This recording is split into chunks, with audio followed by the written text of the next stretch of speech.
आषाढी वारीच्या निमित्तानं टोप, किणी आणि पेठवडगाव परिसरातील ट्रेल हंटर्स सायकलिंग ग्रुपच्या 21 सायकलवीरांनी फुटबॉल थीमवर पंढरपूर सायकलवारी करत आरोग्य आणि पर्यावरण संवर्धनाचा संदेश दिला। या सायकलवीरांनी तब्बल 180 किलोमीटरचं अंतर अवघ्या 9 तासात पूर्ण करत पंढरीची वारी यशस्वीरित्या पार पाडली। आजच्या डिजिटल युगात तरुणाई मोबाईलच्या आहारी जात असताना नियमित व्यायाम आणि सायकलिंगचं महत्त्व अधोरेखित करण्यासाठी हा उपक्रम राबवण्यात आला। सायकलिंगमुळे शरीर तंदुरुस्त राहतं, हृदयाचं आरोग्य सुधारतं, तसंच मानसिक ताणतणाव कमी होण्यास मदत होते, असा संदेश यावेळी देण्यात आला। ट्रेल हंटर्स ग्रुपचे सदस्य दररोज 20 ते 25 किलोमीटर सायकलिंग करतात।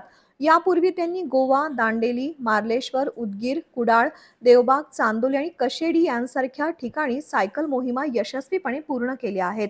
यंदाच्या पंढरपूर सायकल वारीसाठी पेठवडगाव, आष्टा, भिलवडी, तासगाव, भिवघाट, आटपाडी, दिघंची, महूद मार्गे पंढरपूर असा प्रवास करण्यात आला। या सायकल वारीचं आटपाडी आणि दिघंचीमध्ये ग्रामस्थांनी उत्स्फूर्त स्वागत केलं।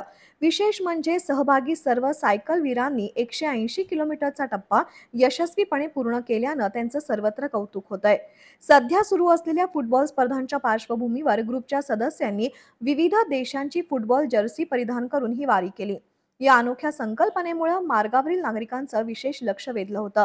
किणीमधील डॉक्टर सुजाता कुंभार यांनीही या वारीत सहभाग घेत तब्बल 180 किलोमीटरची राईड पूर्ण केली।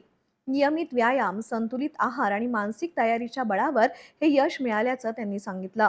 या सायकल वारीत डॉक्टर प्रदीप पाटील, डॉक्टर मिलिंद कुंभार, डॉक्टर अभय पाटील, डॉक्टर श्यामप्रसाद पावशे, बाजीराव मिसाळ, नंदकुमार साळोखे, कृष्णात पाटील, प्रताप पाटील, प्रमोद यादव, मधुकर माळी, संकेत घाटगे, सिद्धार्थ डुणू, वीरेंद्र चौगुले, डॉक्टर उमेश खताळ, डॉक्टर महेश थोरात, राहुल पाटील, राहुल चौगुले, लक्ष्मण कुंभार, राहुल सुतार यांच्यासह सायकलवीर सहभागी झाले होते।